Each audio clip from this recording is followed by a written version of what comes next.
नमस्कार, मी रिद्धी म्हात्रे. बातमीपत्रामध्ये आपल्या सगळ्यांचं स्वागत. राष्ट्रवादी पुन्हा फुटणार का असा प्रश्न सध्या उपस्थित होतोय आणि त्याचं कारण आहे शिवसेना मंत्री संजय शिरसाट यांनी केलेलं वक्तव्य. राष्ट्रवादीचे काही नेते आमच्या संपर्कात आहेत असं संजय शिरसाट यांनी म्हटलं. तर शिरसाट यांच्या वक्तव्यानं चर्चांना उधाण आलेलं आहे. तर तिकडे अजितदादांचा पक्ष फोडण्याचा हेतू नाही असं सामंतांनी म्हटलंय. तर मित्रपक्ष बसून चर्चा करू असं तटकरे म्हणाले. हा पक्ष त्यांच्या अंतर्गत गोष्ट वेगळी, परंतु पक्षामधून बाहेर जाण्याची संख्या तेवढीच वाढलेली आहे. काही लोक निश्चितच आमच्या संपर्कात आहेतच, आमच्याशी बोलतायत. पक्षामध्ये आता नेतृत्व कोणत्या नेतृत्वाखाली काम करायचं हा प्रश्न काही लोकांना पडलेला आहे, हे नाकारता येत नाही. छत्रपती संभाजीनगरच्या पालकमंत्र्यांच्या संपर्कामध्ये जर ते असतील तर ते काही मला माहिती नाही, परंतु मुद्दा असा आहे की अजितदादांची राष्ट्रवादी काँग्रेस पार्टी ही आमच्याबरोबर मित्रपक्ष म्हणून काम करते. त्याच्यामुळे मला असं वाटतं की त्यांचा पक्ष फोडणं आणि त्यांच्यातले कार्यकर्ते किंवा आमदार आमच्याकडे घेणं हे काही आमचं ध्येय नाही. आता आमच्या पक्षाबद्दल त्यांनी काय म्हणावं ते बोलले. आता ते कशामुळे बोलले, काय बोलले ते त्यांचं त्यांना माहिती.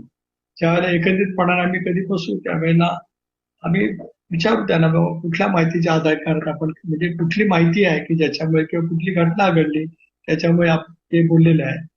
ठीक आहे, पण ते नेहमी बोलतच असतात, त्याच्यामुळे काय त्याच्यात काय अशी काय हे होण्याचं काही कारण नाही. त्यामुळे ऑपरेशन तुतारी वगैरे असा कुठलाही मुद्दा आमच्या समोर नाही.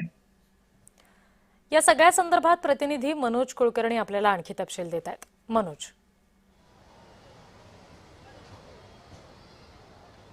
गेल्या काही दिवसात बघितलं तर राज्यातल्या या महायुतीच्या राजकारणात सर्व काही अलबेल आहे असं काही दिसत नाही आहे. कारण एकीकडे शिवसेना मंत्री राष्ट्रवादी काँग्रेस पक्ष फुटणार असं म्हणतायत, त्याचबरोबर राष्ट्रवादी काँग्रेस शरद पवार गट आहेत ते सुद्धा म्हणतायत, म्हणजे रोहित पवारसुद्धा म्हणतायत की राष्ट्रवादीचे अजित पवार गटाचे जे आमदार आहेत ते फुटणार आहेत. एकंदरीतच बघितलं तर अशा प्रकारे राष्ट्रवादी काँग्रेस पक्षात सुद्धा अलबेल असल्याचं या सगळ्या गोष्टीवरून अलबेल नाही आहे असंच या सगळ्या गोष्टीवरून दिसत आहे.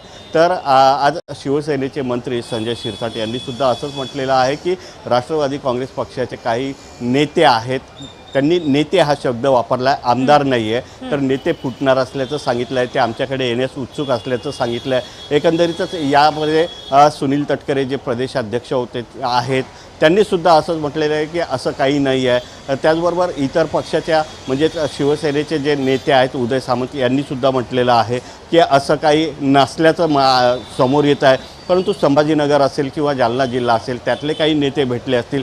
एकंदरीतच ह्या सगळ्या चर्चा सुरू आहेत, त्यामुळे राष्ट्रवादी काँग्रेस पक्षात अलबेल नसल्याचं समोर येत आहे. परंतु पुढच्या काही दिवसात यावर मात्र जो पडदा पडलेला आहे तो उठण्याची शक्यता आहे. कारण राष्ट्रवादी काँग्रेस पक्षाची बैठक होईल, सुनेत्रा पवार स्वतः त्यामध्ये असतील आणि मोठे पदाधिकारीसुद्धा त्यामध्ये असतील आणि या सगळ्या गोष्टीवर पडदा पडेल की काय होते आणि काय नाही. कारण गेल्या काही दिवसातले हे जे वक्तव्य समोर येत आहेत त्यामुळे येणाऱ्या काही दिवस आपल्याला वाट बघावी लागेल, हे मात्र निश्चित. अगदी मनोज, तुम्ही आमच्याशी असेच जोडलेले राहा.